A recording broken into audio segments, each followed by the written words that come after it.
என்னமோ நம்மளுக்கு எல்லாம் செக்ஸ் இதான். உங்கள் அங்கே நடக்குதான் தப்லீக் ஜமாத் மதரசாவில் என்ன நடந்துச்சு நீங்கள் சொன்னீங்கன்னா நாங்கள் வண்டி எடுத்து விடுவோம்.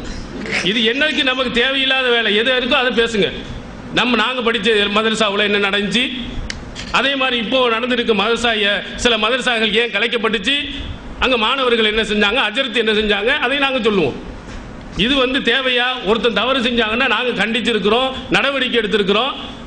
அதை வைத்துக்கொண்டு இவங்களை நீங்க செய்யறப்ப போட போறோம். தொழுகையில் இருந்துகிட்டு என்னென்ன அசிங்கங்கள் செஞ்சாண்டு அந்த வக்கிர புத்தி இந்த மதுஹபுல நூல்ல இருக்கக்கூடிய நீங்க பெரிய முஜ்தஹின்னு சொல்லக்கூடிய அதுல தான் எழுதி வச்சிருக்காங்க. நாங்க அப்படி எழுதல. எந்த புத்தகத்தில் இப்படி அசிங்கமா எழுதி வச்சிருக்கோம்? ஒரு புத்தகத்தை ஒரு நூலை காட்டுங்க பார்க்கலாம். இவ்வளவு அசிங்கமாக எழுதி வச்சிருக்கோமா? தொழுகையில இருந்துகிட்டு என்னென்னலாம் செஞ்சா வரும்? நம்ம முடிஞ்சிருச்சா? எங்களுடைய தலைப்பை போட்டுக்கிட்டே இருப்போம். கடைசி வரையிலையும் உங்களால் பதில் சொல்ல முடியாது. இடையில இதே மாதிரி ஏதாவது ரெண்டு வந்தா நீங்க சொல்லுவீங்க, அதோட காண போயிருவீங்க.